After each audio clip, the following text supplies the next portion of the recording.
Будучыня разом з роботамі. У Гомельскім дзяржаўным універсітэце імя Францыска Скарыны стартаваў рэгіянальны этап кубка па адукацыйнай робататэхніцы. Мерапрыемства сабрала амаль 250 юных інжынераў з усіх рэгіёнаў. У праграме спаборніцтваў беспілотныя гонкі, дзе роботы манеўруюць па трасе з лабірынтамі і кегель-рынгам. А таксама камандная эстафета. Трэба сабраць двух роботаў і запраграмаваць іх такім чынам, каб яны самастойна перадавалі адзін аднаму эстафетную палачку ў спецыяльнай зоне. Чым больш такіх перадач зробяць роботы, тым больш шансаў на перамогу. Мы делали этого робота месяц, может, меньше. На прошлых соревнованиях я заняла 1/4.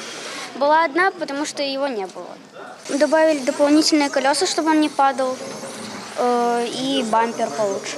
У нас сегодня категории самые разнообразные, и возрастная категория очень широкая. Начиная от малышей, которые будут просто собирать роботов, это где-то 1-2 класс, может быть даже 6-летки есть. Есть категории, в которых возраст не ограничен. Атрыманыя балы і досвед – гэта не фініш, а старт для яшчэ больш інтэнсіўнай падрыхтоўкі. Наперадзе ў каманд работа над памылкамі і новыя інжынерныя рашэнні. Наступны этап для пераможцаў – рэспубліканскі ўзровень.